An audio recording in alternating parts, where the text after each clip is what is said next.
honestly, guys notice it more when you're out winning games, right? If Cleveland starts off in a bad start, they're not doing well, and all of a sudden Shedeur or Dillon Gabriel are doing well in 7-on-7, they're throwing dimes, and practice drills, the number one defense can't stop them.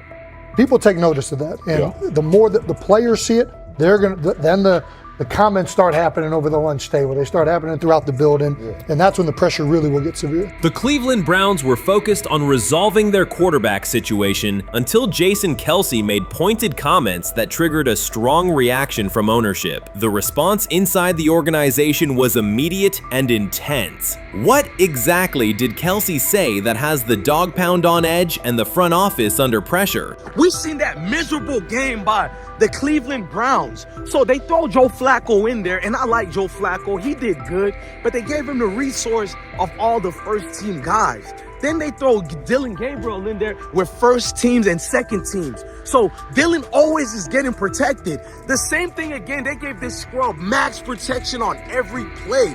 Yeah, he completed some passes, but let's talk about his mistakes. He's still inconsistent with his throws, but he at least had max protection. The Cleveland Browns continue to be defined by inconsistency and avoidable setbacks. Even as fans hoped the organization had turned a corner, Jason Kelce, fresh off retirement, offered a direct critique that reignited doubts about the team's direction. His remarks implied the franchise's structure and decision-making remain unstable and recent progress may not hold. The takeaway for leadership is straightforward. Identify core issues, align on a coherent plan, and execute with discipline. For supporters, it's another sign that the problems run deeper than a single season. They throw Shedeur Sanders in there with the lowest cab drivers you couldn't even get on 5th Street. And I'm pissed off, bro, because the play calling was abysmal. Look, even if you don't like Shedeur, Shedeur didn't even get a chance to be trash. Even if you think Shedeur is garbage, he didn't even get a chance to be garbage. That's how awful the offensive line was. Kevin Stefanski still doesn't want to give Shedeur second strings and first strings reps. Why is that? Browns ownership's response shifted from measured to urgent. The pattern is familiar in Cleveland. The team once treated Johnny Manziel as a franchise solution, retained Hugh Jackson for a second year despite results, and invested heavily in Deshaun Watson through a costly trade and contract. These decisions reflect aggressive but poorly aligned planning. The outcome has been continued instability instead of sustained progress. That this was the guy that they wanted to start. He's seasoned, he's experienced, he still has a big-time arm, even at his age, and they open with the Cincinnati Bengals. They wanted that experienced guy. He was always going to be the guy. They were not going to start Dillon Gabriel or Shedeur Sanders in week 1. Kenny Pickett had a hamstring injury. It makes it easy to go with Joe Flacco. And the question isn't and wasn't going to be who's the starter in Cleveland. The question is, who's going to be the backup in Cleveland? Who's going to be the number 2 quarterback when they open the season against these Bengals? Fans still show up season after season, expecting improvement and bracing for setbacks. The usual pattern has been early optimism followed by a gradual collapse. But last season was different. For a sustained stretch, the Browns looked organized and competitive, resembling a functioning team. Couple days, 3 days until roster cutdowns, how do you feel about that? Do you feel like you belong here on this team? Obviously, I think overall as a player, I feel like I put in the work. I feel like everything I do, I try to do it to my best, and that's all I ask for. So I feel like everybody feels like, they should be on the team, and if you ask anybody on the team, would they feel like they belong, in their own eyes. So I feel like I do, but I'm my own player, I think about myself in a high regard. The front office entered the offseason confident. Kevin Stefanski was being praised, and the Dog Pound believed the team had made real progress. Then Jason Kelce delivered a pointed assessment that cut through the optimism. Fresh into retirement, the former Eagles All-Pro and Super Bowl champion said Cleveland still looks like a team patching over issues rather than building a durable contender. Kelce's view was direct. The Browns' structure is fragile, and the roster is too dependent on perfect health at quarterback. He argued the team is one injury away from losing continuity and sliding backward. Because Kelce has operated inside a stable, championship-level organization, his comments carried weight with players, media, and fans. The reaction was immediate. People took his critique seriously, not as outside noise, but as an informed evaluation of how a successful team should be built. Ownership also felt the impact. Jimmy Haslam's response shifted to urgency, a sign that leadership recognizes the stakes. The criticism arrives in the context of prior high-risk decisions, especially the fully guaranteed $230 million commitment tied to Deshaun Watson. Watson has missed time and shown inconsistency when available, and the contract has constrained flexibility. Kelce's remarks highlight why depth, alignment between the front office and coaching staff, and a clear contingency plan at quarterback are non-negotiable. The takeaway is straightforward. Cleveland must convert last season's progress into a stable framework, protect the quarterback, deepen critical positions, and establish a plan that survives injuries and short-term setbacks. Without that, the games that fueled optimism will remain temporary. If you're a betting man, who do you think starts for the Browns at quarterback? Okay, this is the situation. Kenny Pickett, they actually traded for him. Joe Flacco, no one's bringing Joe Flacco in the building thinking Joe Flacco's going to be the starter. If Joe Flacco is your starter, You got a problem. you have a huge problem. And if they were saying Shedeur was the starter as the 5th rounder, you got a real problem too, because he passed over all these guys in these reps in the offseason in shorts, in bikini shorts, Speedos and stuff. Like, no. That kind of stuff. So I'm not that surprised when you put down a 3rd round pick on a quarterback. You do believe he has a certain skill set. Jason Kelce stated the obvious. Cleveland committed to a quarterback who hasn't played at an elite level in years, and Joe Flacco's playoff run didn't change the long-term outlook. Ownership appeared more upset that the criticism was public than by the substance of the critique. Many fans agreed. They've seen this pattern before. Rosters age, injuries are inevitable, and when a single contract dominates the cap, one setback at quarterback can undermine the entire season. Kelce's broader point was about structure. The Browns prioritized the high-cost, uncertain starter over depth and contingency. The late-season surge masked issues that remain: limited cap flexibility, thin depth at key positions, and an offense that lacks a credible plan B.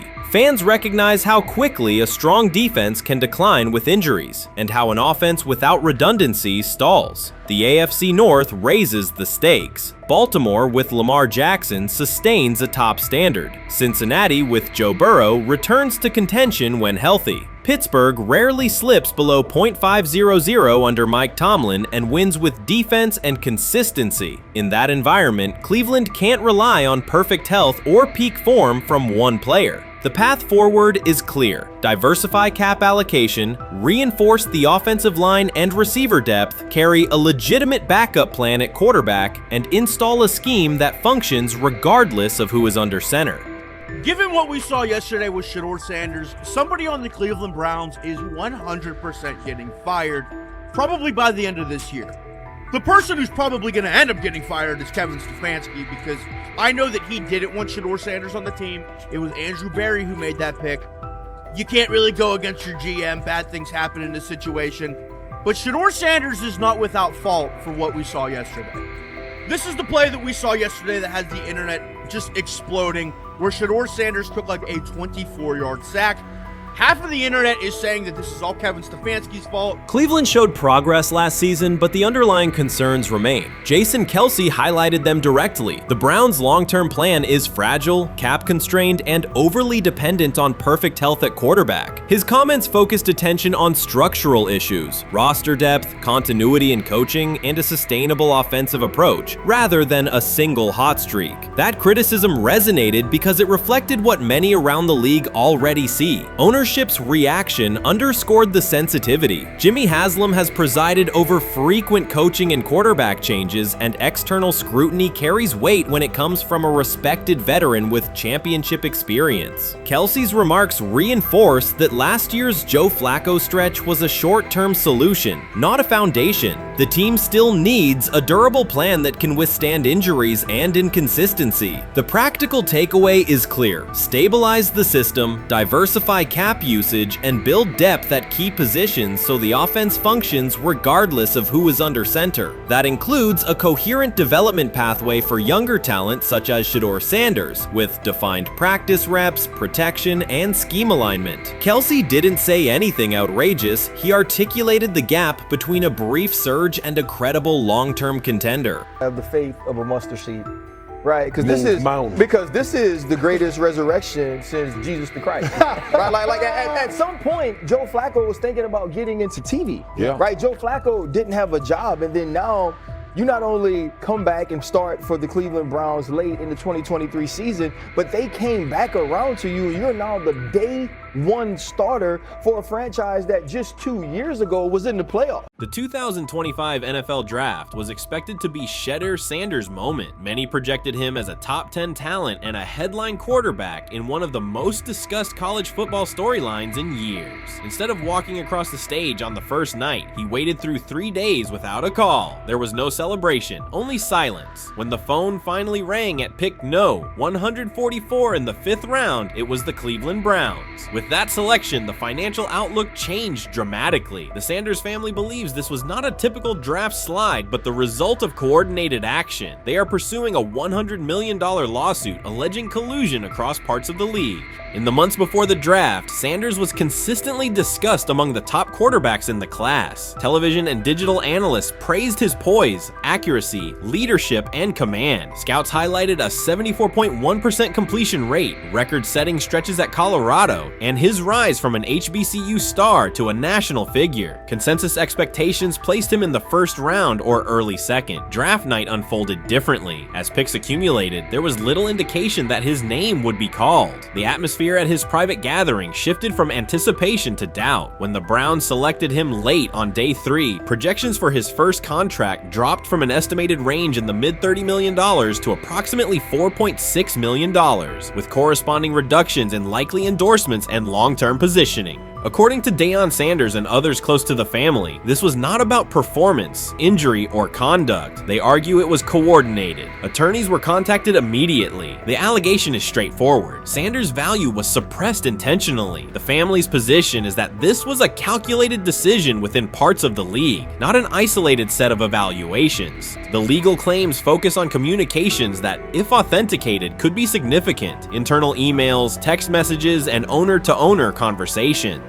The family's representatives contend that these materials show a deliberate effort to avoid drafting Sanders in early rounds based on perceived image concerns rather than football merit. One message reportedly under review framed the decision in branding terms. Drafting Shedeur would mean inheriting the Prime brand. The complaint asserts that this view led some teams to discourage others from selecting him unless necessary, not for film-based reasons, but to avoid perceived attention and external pressure tied to his family's profile. A related thread involves speculation about team fit and willingness to play for certain franchises. Past public comments by Deion Sanders were interpreted by some as signals of an Eli Manning scenario. The family's view is that these were strategic statements, not ultimatums. They argue that rather than engage in discussion, teams chose a passive approach, no direct rebuttal, reduced contact, and a collective reluctance to invest a premium pick. If phone records and written communications corroborate coordination, these items could become central exhibits. Media tone shifted as the draft neared. Coverage that had emphasized production and leadership began highlighting intangibles, interviews, and perceived coachability. Anonymous sourcing appeared in multiple outlets, with claims that Sanders skipped combine drills out of arrogance, bristled at film critique, or told one club, "Maybe I'm not the guy for you," after a tense session. A widely cited line, "Nobody wants a celebrity backup quarterback," was voiced by Colin Cowherd and circulated as shorthand for risk. The Sanders legal position is that these narratives did not arise organically, but reflected a coordinated leak pattern that undermined his market value. The family's contention is that this was primarily about control and compliance rather than football ability. They point out that Sanders did not fail a drug test, was not suspended, and did not produce poor athletic testing. His college resume included elite stretches and significant program elevation at 2 stops. The legal claim asserts that the league's power structure resisted a high-profile player aligned with a high-profile parent coach and an independent media presence. The allegation is that teams sought to avoid the perceived complexity that would come with selecting him early. The financial impact is a core component of the damages claim. Had Sanders been selected late first or early second round, projected 4-year compensation would likely have fallen between $30 to $35 million, with immediate access to higher tier endorsement opportunities and the brand leverage that accompanies a franchise quarterback designation. As a 5th-round pick, the initial contract value is a fraction of that total, and associated off-field opportunities are typically narrower. The suit reportedly seeks not only lost salary, but also the broader economic value linked to draft position, sponsorships, licensing, and the visibility that accelerates an early career trajectory. The filing's scope, as described by sources close to the family, extends beyond the league office. It may involve media outlets, scouting firms, and specific executives if discovery shows coordination or materially false statements that affected value. The argument is that the draft slide harmed not only Shedeur, but also the broader Sanders brand, affecting perceptions of Deion Sanders as a recruiter, coach, and public figure. The family's view is that narrative construction around brand risk and celebrity backup produced a measurable economic and reputational loss. If a court authorizes discovery, the process would likely compel emails, internal draft notes, and message archives from teams and third-party intermediaries. Subpoenas could be served on media organizations for sourcing records related to anonymous quotes. That level of transparency would be unusual and could reveal how information flows during pre-draft periods. The legal theory moves beyond a single player's evaluation to the draft's integrity, whether owners or executives acted in concert to reduce a prospect's value for reasons unrelated to football performance. The league has not publicly addressed these specific allegations. Background comments from executives characterize the claims as overreach. The family's camp maintains they have documentation sufficient to proceed. The comparison points referenced by observers include Deflategate, Spygate, and the Colin Kaepernick grievance, not because the facts are the same, but because of the potential scope, policies, practices, and the balance of power between the league and individuals challenging its processes. Another dimension of the dispute involves how the NFL perceives Deion Sanders, Coach Prime, and the autonomy he promotes. He built a large media footprint around his programs at Jackson State and Colorado, elevated his players' profiles, and spoke openly about fit and leverage. The family contends that this visibility, combined with statements about preferred destinations, triggered resistance. The complaint frames the response as a preference for compliance and predictability over independent branding and public negotiation. The suit also addresses the pre-draft decisions that critics point to: skipping the Senior Bowl, declining full workouts at the NFL Scouting Combine, and candid interviews about team fits. The family characterizes these as strategic choices commonly made by top prospects, not evidence of entitlement. Their view is that similar decisions by other players did not produce the same narrative because those players fit more comfortably within league expectations. The risk calculus is clear. Bringing a suit of this magnitude invites professional consequences. The family acknowledges that some within the league may react negatively. Their position is that the principle at stake, transparent and fair valuation, warrants the risk. The message they intend to send is that manufactured narratives and coordinated devaluation should face scrutiny, particularly when they affect earnings, opportunity, and reputation. If the case advances, several outcomes are possible. The court could find insufficient evidence of coordination, limiting the scope to individual judgments protected as opinion. It could also find enough to proceed to broader discovery, which would have implications beyond one player, including potential changes to how teams document evaluations and how media handle anonymous sourcing close to the draft. Agents might push for reforms, including clearer guardrails around leaks and standardized prospect communication records. For now, Sanders is working within the Browns structure. He has avoided public escalation beyond confirming focus on preparation and development. The lawsuit is a separate track managed by counsel. This dual approach, professional routine on the field and legal action off it, reflects the family's strategy. They intend to contest the process they believe harmed him while meeting club expectations day to day. The core allegations remain consistent across their statements. A talented quarterback saw his draft value suppressed by coordinated behavior tied to branding concerns and public positioning rather than football merit. Media narratives amplified that shift, and the result was a substantial, quantifiable loss. The remedy sought includes compensation and a measure of accountability that could deter similar conduct. Whether the claims are ultimately proven will depend on documentation and testimony. If emails, texts, and call logs substantiate coordination, the impact could be significant, prompting policy review around pre-draft communications and media engagement. If not, the case may narrow to disputes over opinion, perception, and the gray areas of scouting. Either way, the filing signals a willingness to confront entrenched practices and to test in court how far the process extends beyond film and interviews. This situation has moved from speculation to litigation. It addresses control, image, and power in a system that influences careers and compensation. It also underscores how public narratives can shape market outcomes. Sanders' path now has two tracks: earning opportunities on the field in Cleveland and seeking redress off the field for what the family views as an avoidable and orchestrated loss. The questions at stake are larger than one draft slot. They touch on how the league values independence, how information is weaponized, and what recourse exists when a player believes the evaluation moved from football to optics. The answers will emerge through practice reps and, potentially, through discovery and a courtroom record. Rich Eisen addressed the armchair analysts and online critics head-on. Shedeur Sanders just received his opportunity, and the backlash arrived immediately. Eisen responded with a clear, point-by-point case explaining why the criticism misses the mark. If you thought Shedeur's rise was rapid, Eisen's analysis puts it in proper context. Here's what he laid out on air. Already speaking in Cleveland high schools. Weekend after, flying out immediately to get to work. But his character's terrible, right?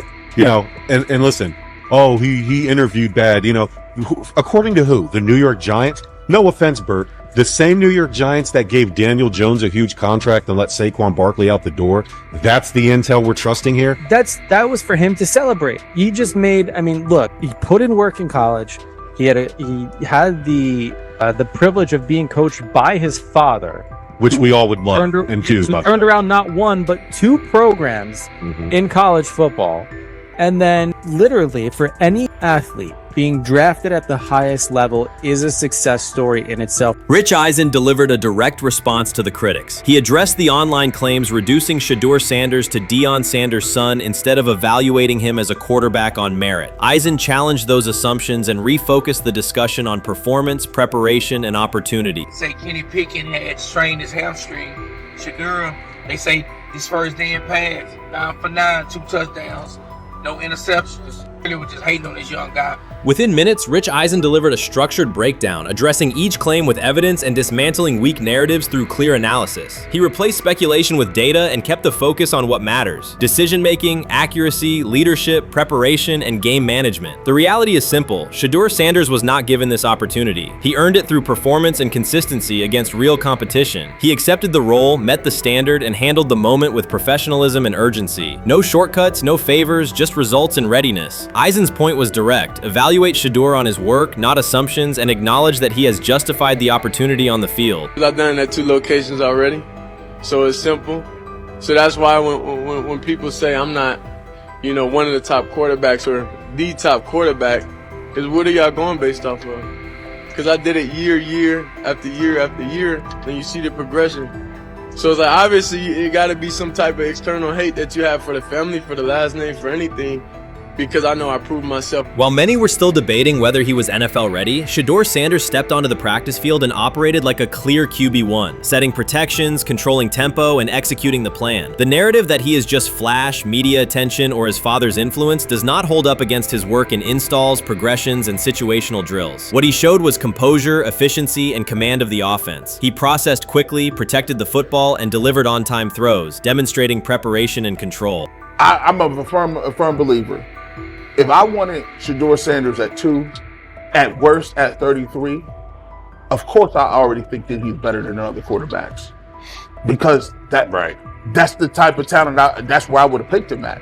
And if he was at 2 or 33, and he still had this same exact skill set, we would be talking about him starting and playing. Right. Well, there'd only be 3 quarterbacks. It'd be 3 quarterbacks, not 4. Not 4, yeah. But since he moved to the 5th round, that's cool. They might have to go along with it. But to me, I think if you ask who got the best tools, I'm going with Shedeur Sanders. From the first day of camp, he was not there to get by. He arrived to lead. There was no hesitation in installs, no lapses in fundamentals, just precise timing, clean footwork, and consistent velocity to every level of the field. He managed protections, controlled cadence, and delivered in situational work, showing command rather than learning on the fly. The approach was efficient and disciplined, with attention to detail and progressions and ball placement that reflected preparation, not improvisation. At the same time, Rich Eisen addressed the narrative directly and backed it with evidence. He laid out clips, context, and performance markers to cut through speculation. Eisen emphasized that Shedeur Sanders did not step into this moment because of publicity. He built toward it through sustained work, resilience, and results. The background, media readiness, high football IQ, and a professional approach was developed over years, not days, and it translated to immediate operational control of the offense. The resistance came from familiar places. Some in the traditional guard still framed mobile quarterbacks as limited and expected the nepotism label to define him. That view did not hold up against what was on the field. Composure under pressure, secure decision-making, accurate throws into tight windows, and consistent execution in red zone and 2-minute sequences. Eisen's point was clear. Evaluate Shedeur Sanders on performance and readiness. The evidence shows he earned the opportunity and is meeting the standard with accountability and consistency.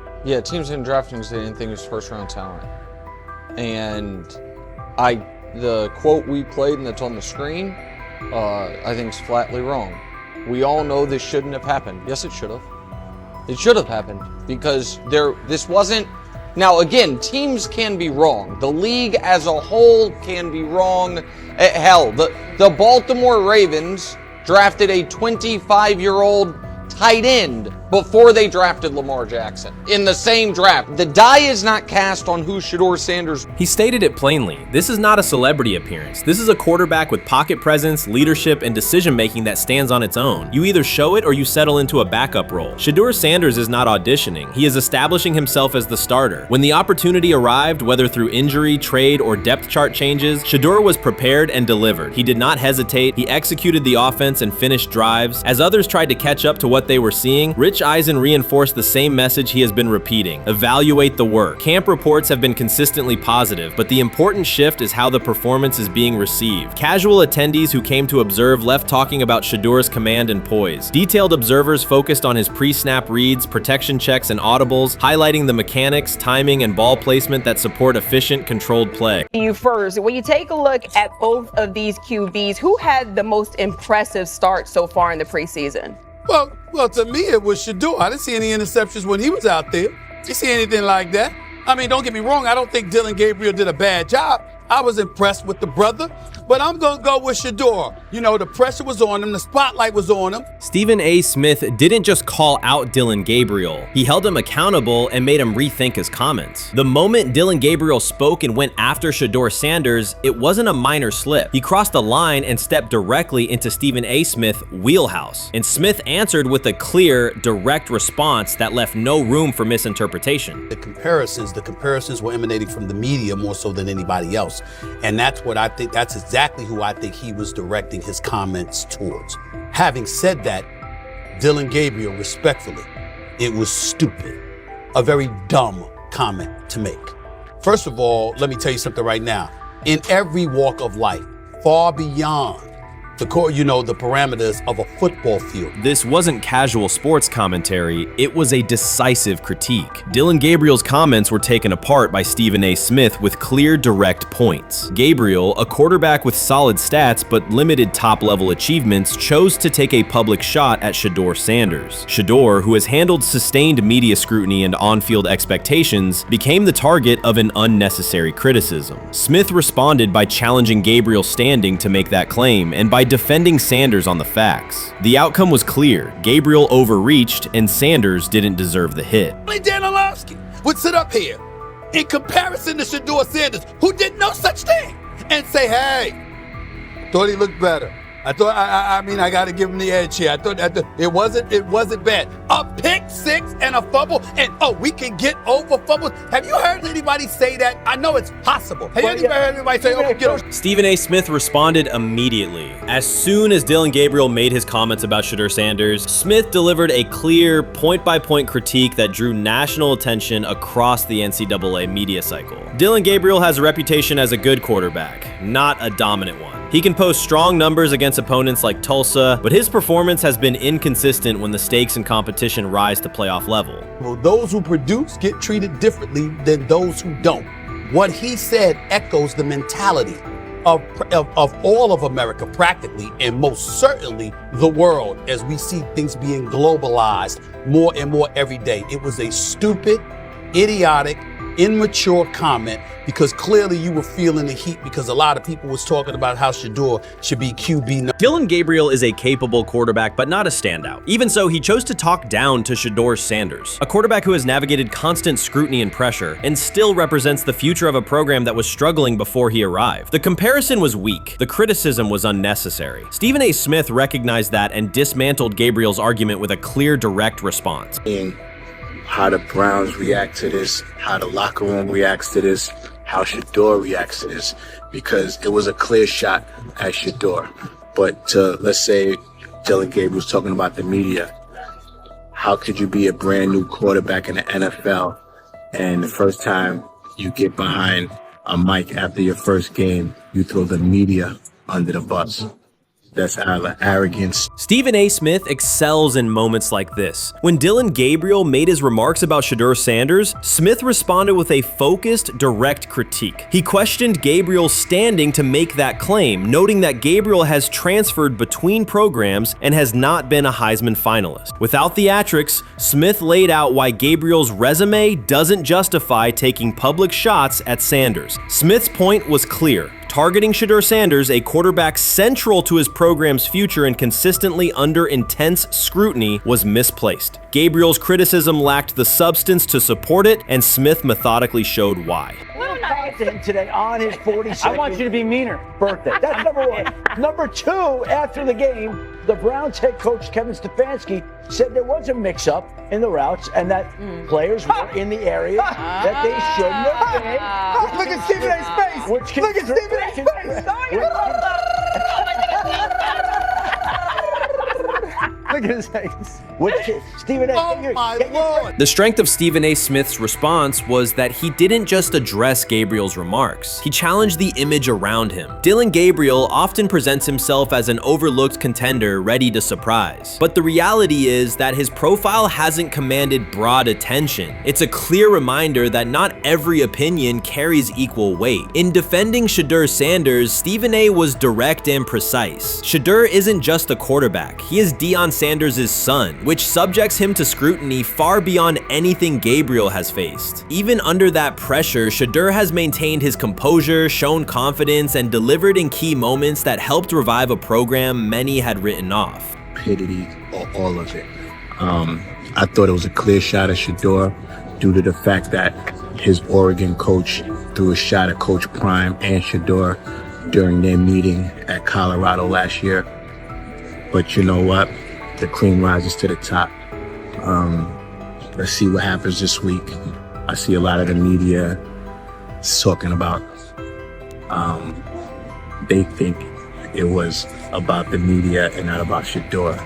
And I think that's a chess move. For Dillon Gabriel to take shots at Shedeur Sanders was a miscalculation. Stephen A. Smith made the mismatch clear. Gabriel's attempt to shame Sanders was unnecessary and counterproductive. You don't target Deion Sanders' son when Deion has turned Colorado into primetime television. It underscored that Dillon Gabriel has often played with a chip on his shoulder because the spotlight hasn't followed him. He has been around long enough to compile numbers but not to earn broad respect. That's why going after Shedeur was misguided. Sanders, despite ups and downs, drives headlines. Gabriel's most notable headlines have been his transfers. Stephen A. Smith pressed that point without hesitation, challenging Gabriel's standing and leaving his argument looking like a forced throw that turns into a pick six. You know what? Still needs to thank me a little bit more for that restaurant I treated him and his family to, because it was big time, and stop embarrassing me by going places and trying to use coupons. That's how pathetic he is.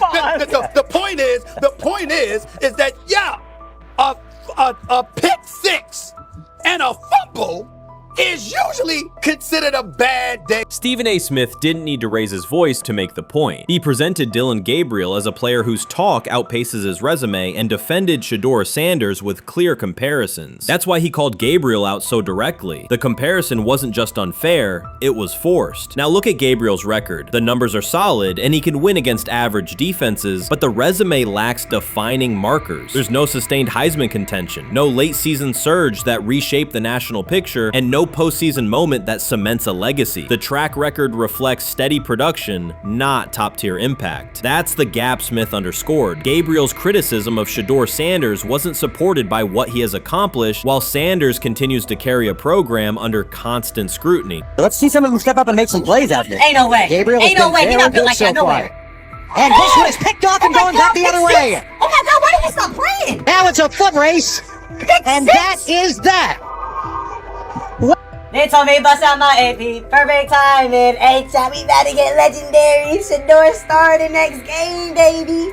Shout out Dylan though, you know what I'm saying? Bro, I love you, my heart. What am I bigger than cheese, bro? You know what I'm saying? But Shedeur got it. Shedeur Sanders is a national brand who draws viewers for both performance and result. Dillon Gabriel's attempt to diminish him read as resentment. And Stephen A. Smith called out the insecurity and lack of awareness directly. Colorado under Deion Sanders is prime time, and Shedeur sits at the center of that spotlight. If Gabriel expected the sports world to agree while he took a shot at Shedeur, he misread the moment. Smith dismantled the argument and questioned the credibility behind it. Gabriel will move on. He'll keep playing, give interviews, and have fans, but this exchange will trail his media profile as a reminder of a misstep. It's a clear example of a resume that doesn't justify taking public aim at a quarterback carrying that level of scrutiny and responsibility. For the Cleveland Browns preseason game today is that the way that some white folks watched Shedeur Sanders last week is the way that some black folks were watching Dillon Gabriel today. And it's not Dillon Gabriel for Dillon Gabriel's sake. Most folks don't have a problem with Dillon Gabriel. It's what he represents, which is the disrespect of a black person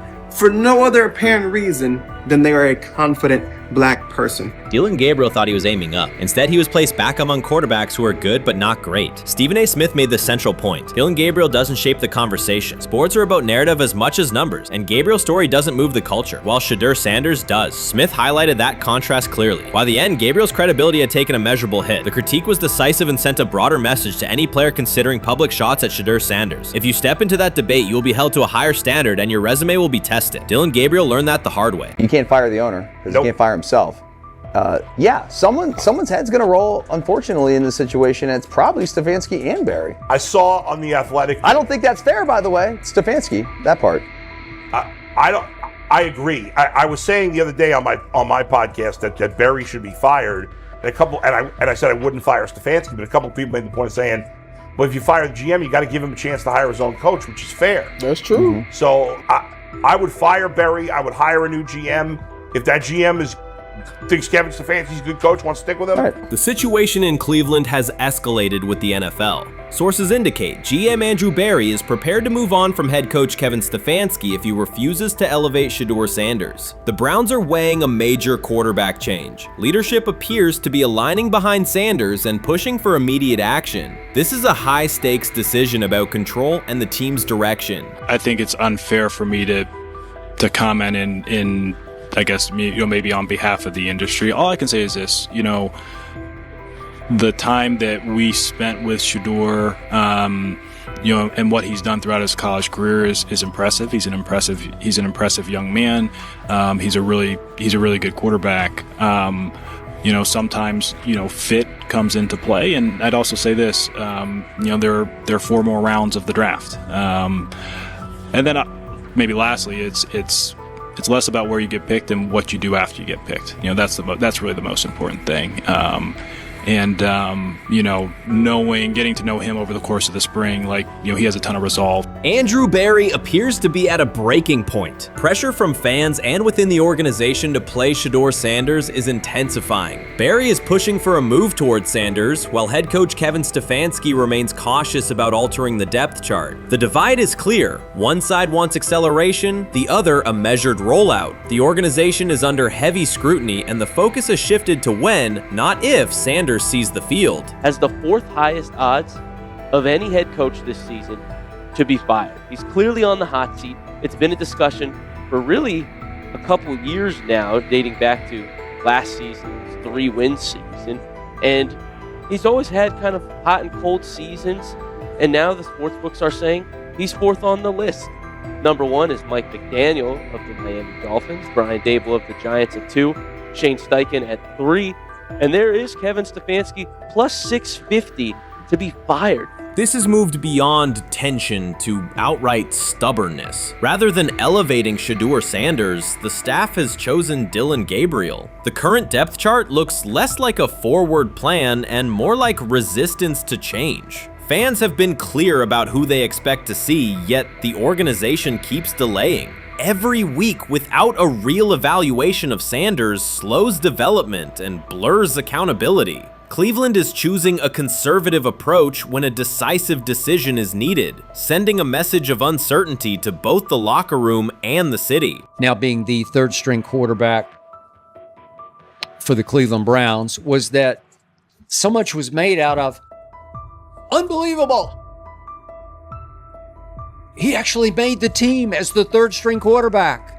Like that was a big deal. Like that was somewhat of a surprise to a lot of people.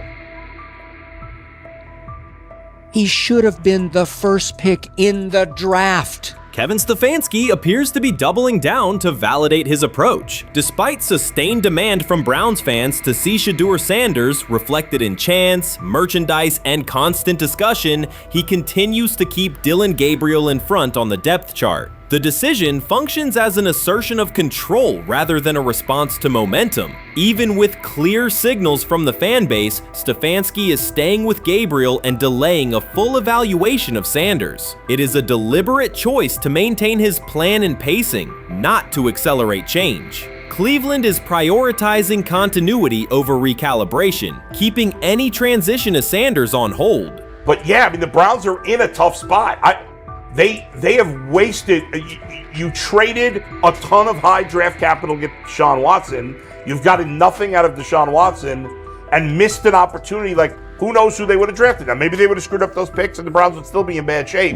Andrew Berry is likely frustrated watching Dillon Gabriel default to conservative throws while the offense stalls. From a football perspective, this appears to be the hill Kevin Stefanski is choosing to stand on. Keeping Gabriel ahead of Shedeur Sanders has limited the unit's explosiveness and prevented a full evaluation of a higher ceiling option. Drives end quickly, field position flips, and momentum is lost while Sanders remains on the sideline. Fan patience is wearing thin. Each ineffective series intensifies criticism and shifts scrutiny toward the coaching staff's criteria for the depth chart. With every additional snap for Gabriel, the decision reads less like an open competition and more like rigid adherence to a plan that isn't producing results. The optics are clear. A dynamic quarterback sits while a cautious approach keeps the offense in neutral. If this continues, accountability questions will grow inside and outside the building. What performance benchmarks keep Gabriel ahead of Sanders? When will Sanders receive first-team reps in live situations to allow a fair comparison? The front office must decide whether to preserve continuity or pivot toward a timely assessment of Sanders. The longer the current approach stays in place, the more it signals stubbornness rather than adaptation, and the more pressure mounts to realign the plan with on-field output.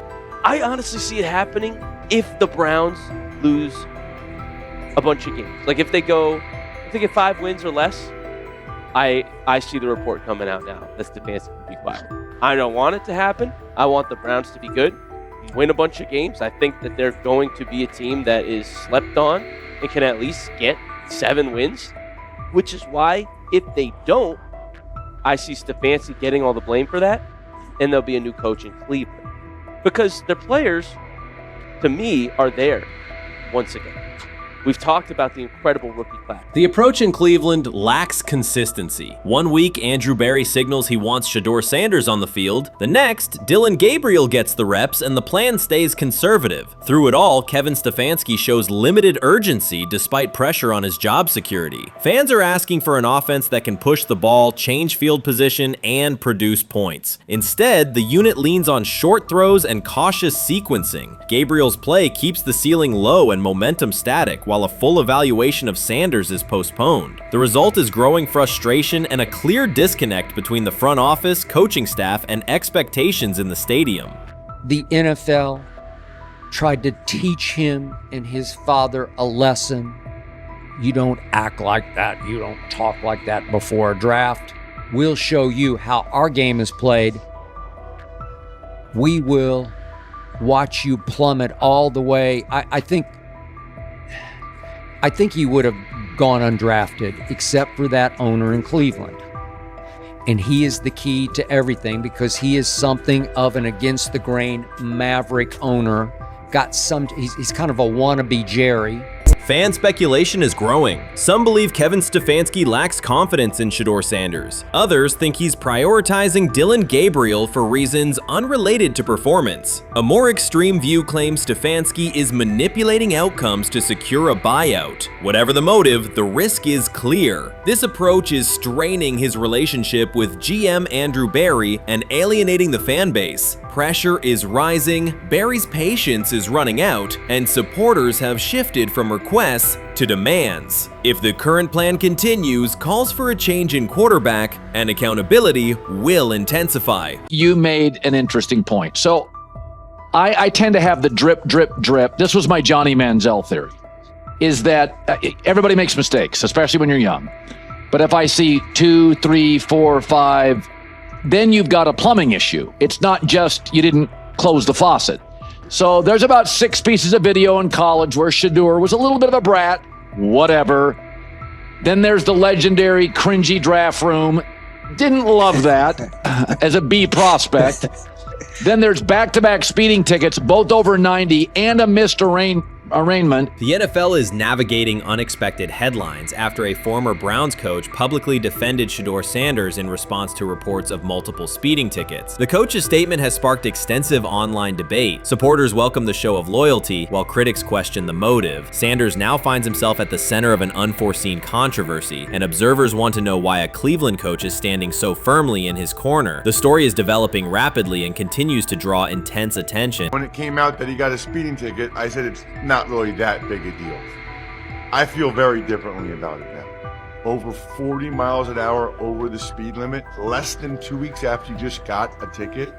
I don't know if that's entitlement or immaturity. There's got to be some teams that are feeling very good right now that they didn't draft him. Observers are focusing on Shedeur Sanders' recent speeding ticket, treating the violation as a measure of his character and sidelining his athletic, academic, and philanthropic accomplishments. The incident, driving 15 miles per hour over the limit in a borrowed Lamborghini, has drawn sharp criticism. In response, a former Cleveland Browns coach has taken the opportunity to comment, even though the franchise is widely viewed as unstable due to its frequent coaching changes and limited on-field success. By defending Sanders, he presents himself as an authority on discipline and leadership. The statement, coming from an organization seldom praised for stability, has nonetheless attracted considerable attention across the league.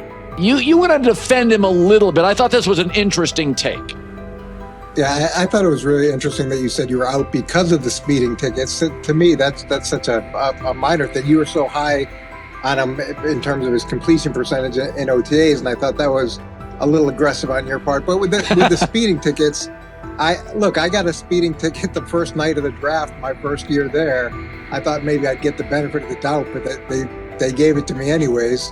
As soon as the former Browns coach defended Shedeur Sanders, social media erupted with commentary, resembling the volume of draft night coverage. Posts and opinions appeared within minutes, and criticism escalated rapidly. Detractors amplified Sanders' minor speeding violation, while supporters argued that such reactions were disproportionate to a single traffic citation. Shedeur Sanders received 2 speeding citations, and the minor traffic issue quickly drew national attention. Before considering the former Browns coach's response, it is useful to clarify the facts. Sanders, son of Pro Football Hall of Famer Deion Sanders and a current college quarterback, was twice ticketed for exceeding the limit while driving a high-performance vehicle. Commentary on social media escalated rapidly, with critics framing the incident as a significant character concern, even as the league has historically tolerated far more serious legal transgressions. Stepping into the debate, a former Cleveland Browns coach, best known for a tenure filled with losses and contested decisions, issued a strong public defense. He argued that 2 speeding tickets should not define Sanders' reputation or overshadow his on-field talent and community work, urging a balanced assessment of the player's actions. I don't love it from a 5th-round draft pick. I don't love that it happened multiple times,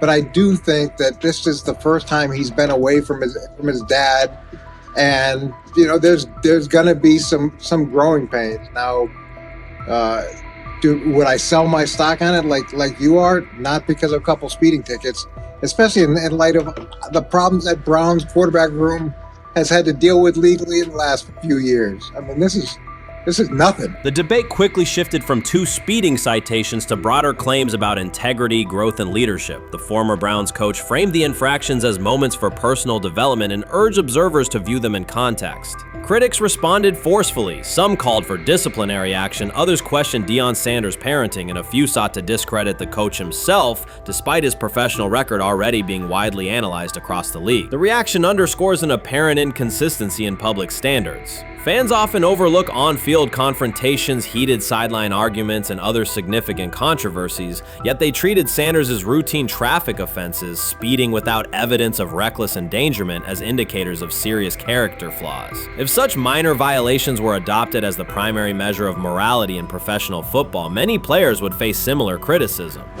Sports media amplified the story almost immediately. Television panels dissected Shedeur Sanders' decision-making, treating 2 speeding tickets as indicators of deeper character concerns. Networks aired detailed segments under banners such as red flags and road rage, repeatedly questioning whether the citations might affect his draft evaluation. Although Sanders is already regarded as a first-round prospect, analysts emphasize that NFL teams value discipline and legal awareness when forming final assessments. Many commentators overlook the fact that other high-profile players have faced more serious offenses without similar scrutiny. Throughout the coverage, the former Browns coach defended Sanders, portraying him as a talented quarterback subjected to disproportionate criticism in a culture that expects near-perfect conduct. His argument was thorough and methodical, asserting that the traffic violation should not overshadow Sanders' skills, work ethic, or future potential.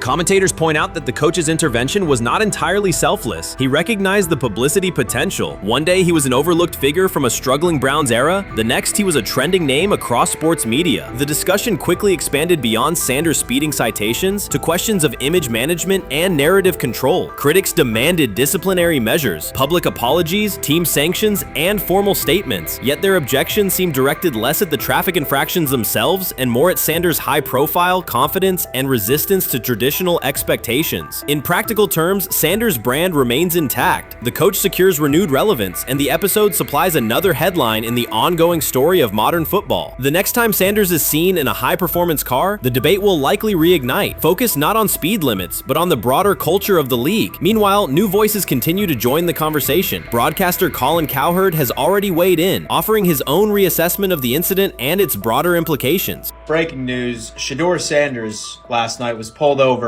going 100 miles per hour. All right, he clocked 101, 41 miles an hour over the speed limit in Cleveland. He will have the opportunity to fight the ticket in court. Now, I'm not exactly sure where he was pulled over, whether or not that it was in Ohio or whether or not that it was in his home state. But typically when you're going 40 over, that's flirting with the line of reckless driving. Folks, I gotta tell you, I don't understand what it is with these young men driving at absurd speed. Colin Cowherd's view of Shedeur Sanders shifted abruptly. Days after praising the quarterback's poise and skill, he appeared on air to declare that Sanders is overhyped, unfocused, and distracted by celebrity. The reversal was immediate, without any gradual reconsideration. Cowherd now frames Sanders' 2 speeding tickets as evidence of poor judgment, even though he has defended other quarterbacks facing far more serious off-field issues. The sudden, wholesale withdrawal of support leaves viewers questioning the consistency of Cowherd's criteria, and illustrates how quickly media narratives can change when minor incidents receive outsized attention. This is okay. Okay. How much of this is? I mean, Jimmy Haslam has his hands all over Manziel, has his hands all over Deshaun Watson. Admitted it, man enough to admit it. I saw the reaction in the draft room when they took Shedeur Sanders. Pretty obvious it wasn't the coach and the GM's pick. How much is this? This team has 8 last place finishes in 13 years owning it. How much of this is we don't have a very good owner here like Washington, D.C. and the Commanders? Yeah, I didn't love the owner stepping in and saying, hey, you got to take this guy in the 5th round. And I doubt they'll ever admit to it. While Colin Cowherd urged teams to move on from Shedeur Sanders, former Browns coach Eric Mangini offered a more measured response. Mangini, whose tenure in Cleveland was marked by mixed results, used his platform to provide context rather than condemnation. Instead of sensationalizing the speeding violations, he encouraged viewers to consider Sanders' circumstances. A 21-year-old quarterback whose life is scrutinized both on and off the field. Mangini acknowledged that the tickets were mistakes, but emphasized that they do not by themselves define Sanders' character or future. He noted the extraordinary attention athletes received today, combining the responsibilities of quarterback, public figure, and social media presence. Under such pressure, missteps are magnified, and criticism multiplies quickly. Mangini concluded that any evaluation of Sanders should weigh the totality of his behavior, performance, and growth, rather than isolate 2 traffic citations as decisive evidence of poor judgment. What do you think is happening in Browns camp? What do you think is going to happen there? Before I let you go, Lewis. You know, I think it really does all depend on how Kevin is able to, as it relates to Shedeur, work him in enough.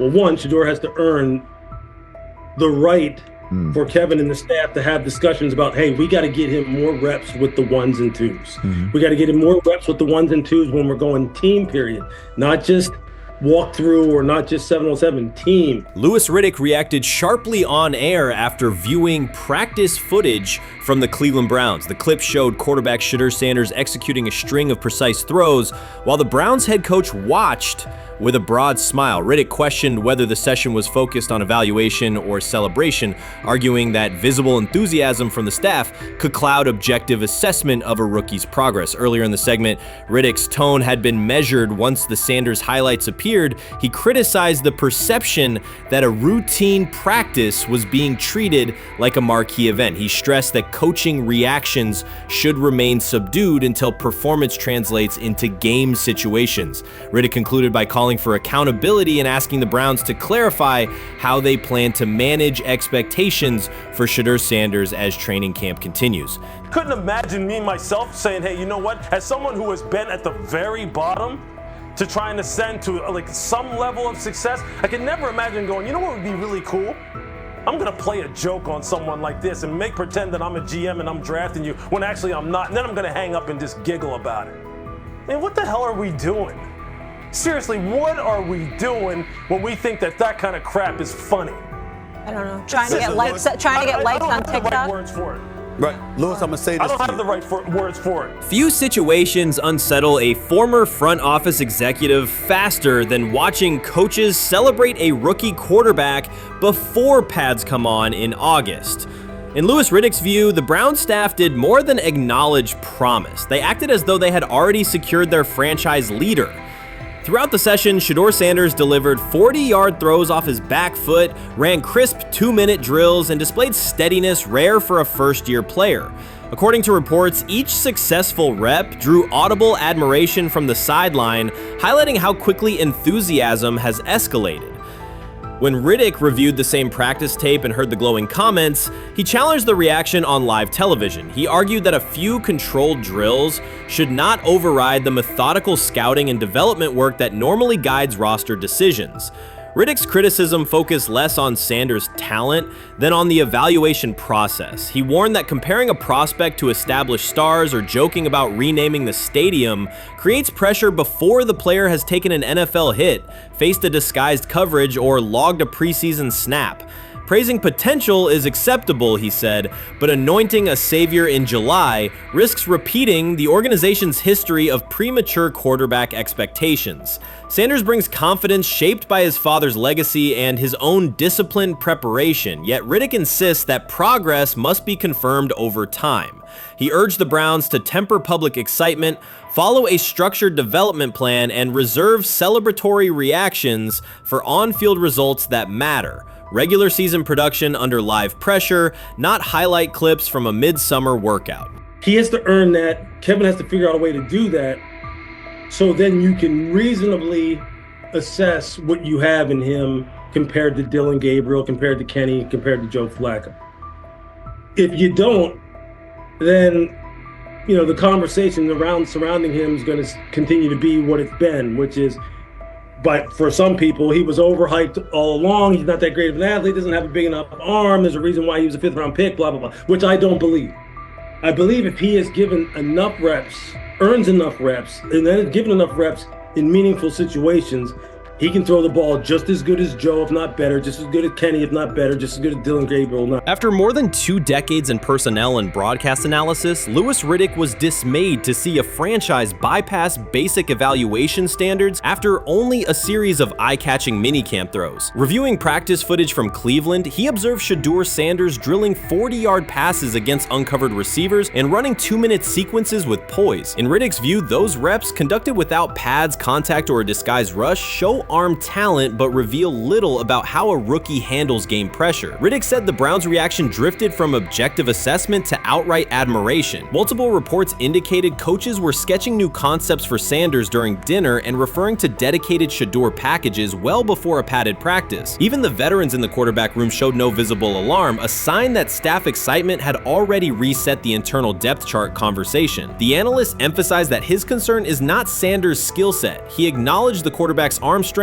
footwork, and composure, but rather how quickly the club appears willing to declare him its long-term answer. Riddick cited several past prospects who received similar midsummer acclaim only to stall once real competition began. Given Cleveland's long history of quarterback turnover, he argued the organization should focus on incremental milestones, processing post-snap reads, surviving live pass rushes, and rebounding from mistakes on Sunday afternoons. Riddick urged the Browns to temper expectations and follow a structured development plan so Shedeur Sanders can progress without undue pressure. One coach reportedly admitted he replayed Tuesday's scrimmage film so often that he lost sleep, an anecdote Riddick offered as proof that enthusiasm is already outpacing reality. All asking now is what is going on with Shedeur Sanders, and so the floor is yours. Maybe you can make sense of this free fall with what was at one point the top-rated quarterback in this draft class. Yeah, see, I think at this point in time, this really isn't a football discussion any longer. This is a personal discussion. This is about it's a fit discussion. It's whether or not teams are just comfortable with everything that comes along with Shedeur in terms of who he is as a person, all the people that are surrounding him in terms of his inner circle, and whether or not teams deem that to be something that they're comfortable with. Right or wrong, that's the only conclusion you can really come to at this point. Louis Riddick voiced an escalating concern during the segment. Having witnessed numerous quarterback setbacks in his career, he worries another may be forming, not because Shedeur Sanders lacks talent, but because the praise around him is growing without restraint. Sanders has simply attended practice, delivered accurate passes, led the huddle, and shown the composure expected of an NFL player. Riddick fears the Browns' reaction, treating routine drills as proof of long-term success, risks setting premature expectations. He cautioned that the organization seems ready to celebrate a franchise savior before Sanders has taken a competitive snap, noting that such early adulation has derailed promising prospects in the past and could impede Sanders' measured development. We've got news. Got news. About my Cleveland Browns. We've got an oblique problem. Obliques are big deals, especially when it's your quarterback.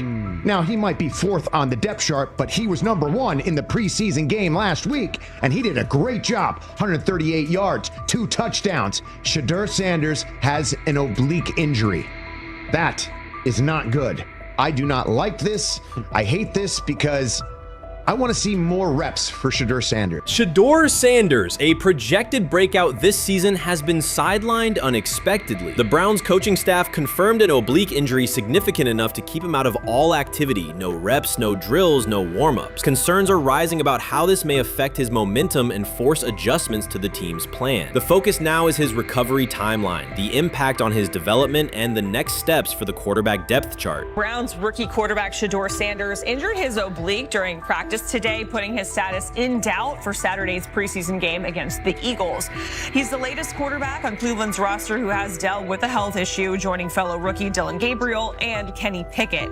Sanders, who is trying to fight his way up the Browns depth chart, started the preseason opener last week and threw to practice. So how concerning is this for Shedeur as he is trying to, again, make his way up the depth chart, be QB2, potentially QB1 in the future? Dylan Gabriel taking Shedeur Sanders' QB1 spot after Sanders Sanders suffers an oblique injury is more than a roster change. It signals the staff is choosing urgency over efficiency. You do not replace a quarterback operating near a 70% completion rate with one coming off a 32% outing unless the decision is driven by desperation or poor evaluation. That is not strategy, it is avoidable loss of production. The impact on accuracy, timing, and drive sustainability is clear, and the difference is apparent to anyone watching. Well, here's what we know. I mean, after practice, Kevin Stefanski, the head coach of the Cleveland Browns, was not available to the media, but I did talk to him on the field as the players were coming off, and he told me that Shedeur Sanders complained of oblique soreness during the warm-ups this morning. Shedeur Sanders' absence isn't just a gap in the lineup, it's a setback for the entire offense. He thrives under pressure and makes throws others won't attempt. When he's healthy, every pass has intent, every drive has rhythm, and opposing defenses know they're in for a long day. Replace him with Dillon Gabriel and the defense senses an opening. Corners press tighter, safeties cheat down, and linebackers blitz more aggressively because they don't expect the same timing, velocity, or accuracy.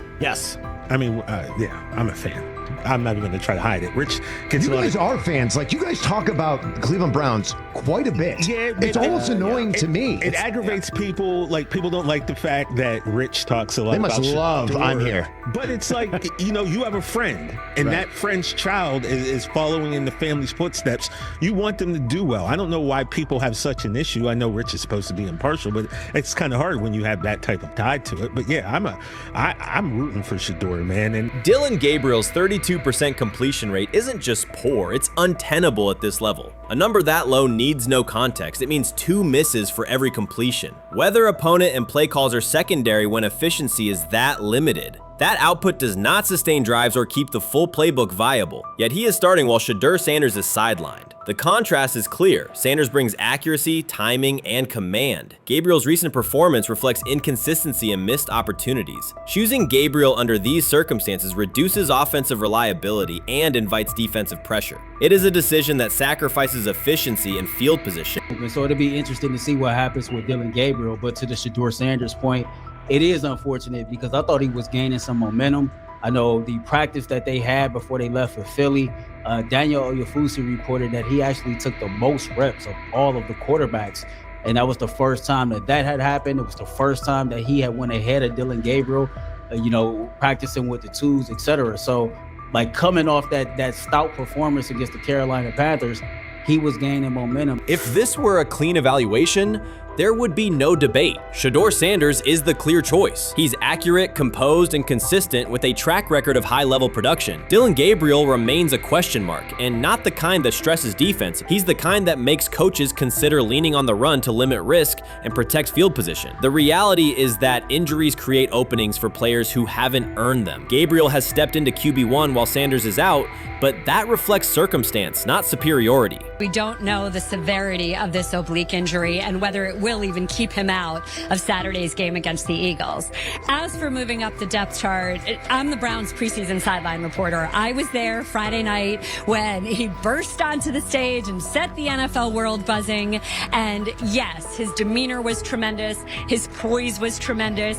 He did the things that were asked of him. But at the end of the day, he wasn't actually asked to do all that much. The real concern is how this could attach to Shedeur Sanders' reputation. The NFL is unforgiving about availability. An oblique injury for a quarterback isn't minor. It affects mechanics, torque, and timing. Even with a strong return, the injury-prone label can linger. For the Cleveland Browns, or any team seeking stability under center, that perception is toxic. Teams don't want a player they fear won't make it through October. That's the risk. Talent doesn't always overcome league politics. Once questions about durability start, they rarely fade. They surface in contract terms, roster decisions, and sideline evaluations. So Shedeur Sanders is injured again? If you were following along on social media today for the Browns' first joint practice in Philadelphia against the Eagles, wow, you were in for a tumultuous ride. I mean, all the reporters, both Browns and Eagles reporters, were pretty much flabbergasted at the fact that Shedeur Sanders was taking 0 team reps during the day, and even Tyler Huntley was getting team reps instead of Shedeur. And then it came out, obviously, everybody's speculating. There's people calling for Kevin's jobs. And before I go any further, I don't blame anybody ever. Meanwhile, Dylan Gabriel's number should be sidelining him, not elevating him. A 32% completion rate isn't a dip, it's a warning sign that points to issues with field vision, timing, and receiver cohesion. That's the quarterback taking snaps while Shedeur Sanders is out. Put their work side by side and the gap is obvious. Sanders shows consistent placement, timing, and footwork that reflect high-level execution. Gabriel's recent output introduces variability that shrinks the call sheet and stalls drives. You can't claim the priority is winning while starting a quarterback who isn't reliably delivering routine completions. Fans recognize it, receivers lose confidence and tempo when targets are off, the offensive line's urgency fades when protection doesn't translate into productive throws, team belief in the quarterback is fragile, and once it erodes, a season can come apart quickly. We could be looking at, 3/4 of Snoop and maybe 1/4 of Dylan Gabriel. Not really exciting for the fans. Of course, it would be nice to see what Dylan looks like. Did spend third-round capital on him. If you're Dylan Gabriel and you're a rookie, is not you be want to get team. healed. You want the reps. You want to take these reps.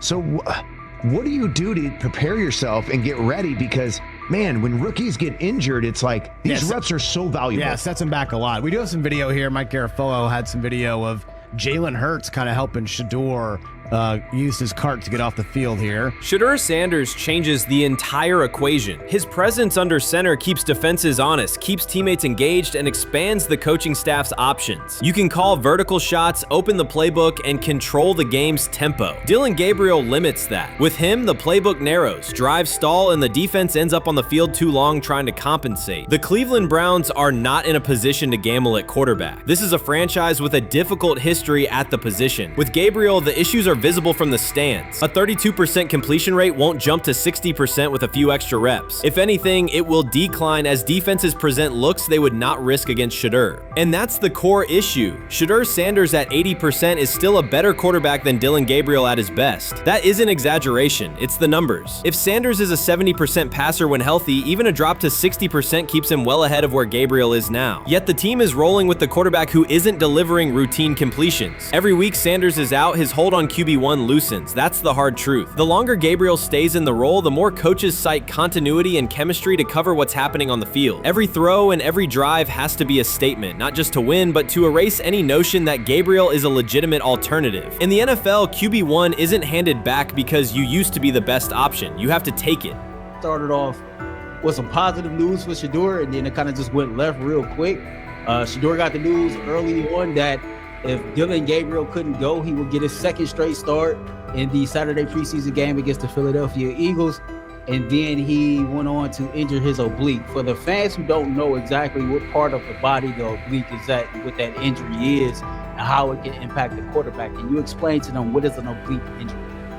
It's like up in this area, right? Well, you can't see me, but like right up in here, when you go to throw, like obviously that's all that. So the truth is straightforward. The Cleveland Browns, or any team in this situation, aren't going anywhere meaningful with Dylan Gabriel under center. You can frame it as progress and point to selective highlights, but reality will level it out, and by then the season is already slipping. Shedeur Sanders is the difference between a team with a path forward and a team playing out the schedule. He reads coverages, delivers on-time throws, and forces defenses to respect every level of the field. Gabriel turns the offense into guesswork. The NFL is built on results, and the results are clear. Gabriel's 32% completion rate functions as a warning sign. It doesn't need context, a clinic, or a film session to explain. It signals inefficiency that stalls drives and compresses the playbook. Yet he has been handed the role Shedeur established through precision, composure, and production. That decision undercuts the stated goal of winning. With Sanders, the offense retains structure, rhythm, and threat. With Gabriel, it narrows and exposes the defense to longer stretches on the field. So before your final year at Miami, there's a lot of conversations revolved around Shedeur Sanders.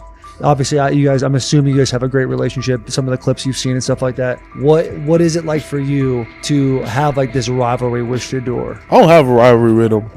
That's my boy. So at the end of the day, this whole process, we thought me and him were going to be 1 and 2 the whole time. Whether he's 1, I'm 2, whether I'm 1, he's 2. And so that's just always been, our mindset. It didn't go that way. I thought he was one of the better quarterbacks in the draft as well, even throughout college. A lot of stuff out there on him ain't really, the truth, just because they spin it different ways, like they spin stuff about me different ways. But I mean, when he gets his chance, become a starter, I know he's gonna make the most of it, and I'm ready to get back to work with him, after the season, talk some more stuff to him. Cam Ward directly challenged the uneven standards applied to Shedeur Sanders, calling them inconsistent and unfair. By insisting that performance, not politics, guide evaluation, he shifted the discussion from one player to a league-wide problem. Sanders' treatment now serves as a test of how the NFL supports and evaluates emerging quarterbacks. I feel a special relationship with him, especially me. First getting to know him 5 years ago when I started working with him. But it did surprise me because he's a good quarterback. It doesn't get a lot of the credit that he deserves. Especially the plays that he made in Colorado. A lot of quarterbacks in the country are making those plays. So when he gets this opportunity, I'm pretty sure he'll have it soon today. He'll make sure he'll make plays on the field. Cam Ward's public challenge to the treatment of Shedeur Sanders brought the issue into clear view. For months, discussion around Sanders has centered on his profile, major compensation, a prominent Nike deal, and the expectation to stabilize a struggling franchise. Rather than a standard evaluation of a top prospect, he has faced sustained skepticism from analysts, fans, and league voices. Ward's comments underscored that the standards being applied to Sanders diverge from those used with other rookies. By stating it directly, he did more than support another quarterback. He identified a broader problem in how the league responds to young players with significant visibility. The takeaway is direct. Assessments should reflect on-field performance and development, not external narratives. A generational talent. I'm gonna prove him right. I'm gonna prove him right, don't worry. Oh my God. An article came out today. I'm generational. So I guess it's article versus article. I like that you think that, man. But we all know the truth. What? Trav gonna be first? You generational, I'm legendary. That's cool. We can be legendary. Legendary, get their ass. We'll start going in like 5 minutes. Shedeur Sanders entered the league with more than a playbook. He brought a public brand, a family legacy, and expectations unusual for a first-year quarterback. Before his first regular season throw, he was already positioned at the center of attention. Rather than assess him on that reality and his on-field ability, many voices reduced him to marketing, treating visibility as proof of hype instead of performance. Cam Ward pushed back on that framing. His point was simple: judge Sanders by the same criteria applied to other rookies. With Sanders' resume, production, leadership, and composure, most first-year quarterbacks would be discussed as long-term cornerstones. The evaluation should be consistent, focused on development and results, not perception. This is the process with Shedeur, who I know is a buddy of yours. And how do you think both of you guys will end up doing in the league? I think we'll both end up being one of the best quarterbacks in the league. I just think the work that me and him are willing to put in, the relationship we have to constantly compete each and every day, to better our craft, for ourselves. I just think it's gonna end up paying off for us in the long run. Do you guys kid each other about who's going first and how much does that matter to you?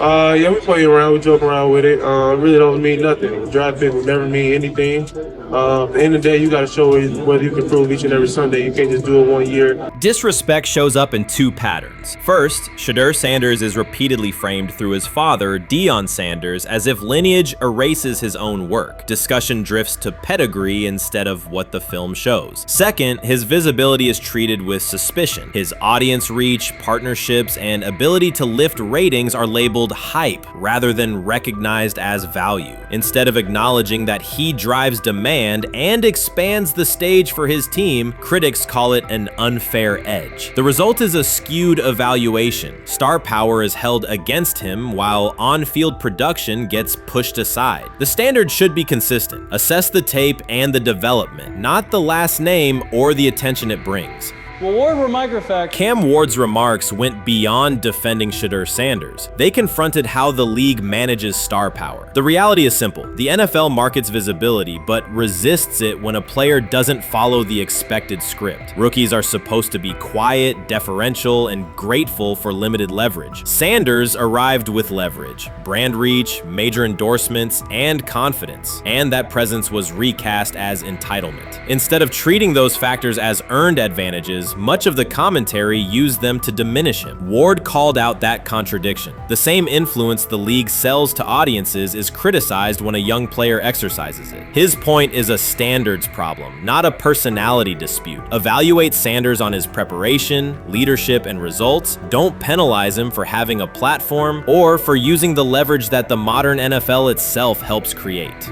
Now it sounds like the Cleveland Browns are going to all but imprison Shedeur Sanders in the football sense of a very talented rookie quarterback who obviously needs reps, who needs an opportunity, and who now, barring some miraculous luck, will not get the opportunity to play in a single real game. I'm sure many around the NFL are celebrating as we speak. They are chuckling about this. Many in the NFL wanted to teach Shedeur and his daddy. Cleveland became the center of the conversation. With Shedeur Sanders attached to a major Nike partnership, the expectation was straightforward. He should be given real game reps. The Browns instead leaned on Joe Flacco as the default choice, treating stability as the safer path while sidelining a quarterback with clear cultural and commercial pull. Each week Sanders didn't see the field, scrutiny grew. Commentary questioned the value of his contract environment and relevance, and fan debate shifted from development to doubt. That wasn't measured evaluation. It was a delay framed as prudence that eroded confidence in the process. Cam Ward reset the terms of the debate. He pointed to an uneven standard. When veterans or other young players secure significant endorsements, it's considered smart business. When Sanders does it at scale, it's recast as ego or hype. Even the scope of his off-field agreements became ammunition against him rather than evidence of market demand. Ward's position is simple. Use one standard. Assess Sanders on preparation, decision-making, and progression, not on discomfort with his platform. Treat visibility as an asset, not a disqualifier. The issue isn't attitude or branding, it's the consistency of the evaluation. Ward called it directly. The treatment has been unequal, and it should be corrected by aligning opportunity with performance criteria. Fans need to recognize there's not a team in the league he'd start for. Not one. That's not ridiculous, that's not unfair, that's not a vast conspiracy. Shedeur Sanders fans are Angel Reese fans. They're just fair weather fans who don't really give a fuck about the sport. Most of them are just Dion fucking groupies that followed him when he went to fucking Colorado, just like Angel Reese's fans had never watched basketball prior to her playing at LSU, and they followed her to the WNBA and don't know shit about the sport. That's it. Now Dion fucking groupies are running around acting like, oh, this is payback to his dad. The timing is pivotal. Shedeur Sanders isn't trying to blend into the league's background. He's shaping the agenda. He drives debate segments, fuels short-form highlights, and moves merchandise at a pace most rookies never approach. By the metrics that define modern attention, he is the draw. Yet, a segment of observers continues to undercut him, not because of shortcomings on tape, but because of discomfort with how prominent he already is. Cam Ward put words to what many could see. Coverage around Sanders has been filtered through reaction to his visibility, rather than a clear read of his performance and growth. The market has already weighed in. Demand is real, not manufactured. Nike's record-level rookie endorsement aligned with that reality, signaling long-term value and cultural reach. This exposes a core contradiction. The NFL depends on star power to sell tickets, fill stadiums, and boost ratings, but it resists stars who set terms on their own. Visibility is celebrated until a player exercises it. The fix is straightforward. Apply one standard. Evaluate Sanders on preparation, decision-making, and results, and treat his platform as the asset it is. If the league benefits from his presence, its evaluation practices should reflect that same reality, consistently and without penalty for scale. Shedeur Sanders does not depend on league promotion. He established his platform before the NFL and continues to expand it on his own terms. That autonomy challenges the status quo. Cam Ward's support was more than a defense of a teammate. It was a warning that if the league holds to outdated expectations, it risks falling behind the very players who drive audience attention and revenue. Claims that Sanders lacks real popularity ignore measurable facts. A large, active following, consistent merchandise demand, and sustained coverage across major outlets. Doubts about his standing as a quarterback overlook his college production and growth indicators. The pattern is familiar. Efforts to minimize him increase his reach. Each skeptical headline widens the spotlight, and each dismissive take creates more engagement. You cannot reduce a player built for visibility by arguing he should be less visible. The practical outcome is the opposite. Scrutiny becomes signal. Sanders is not merely enduring criticism, he is turning it into momentum, converting attention into leverage on and off the field.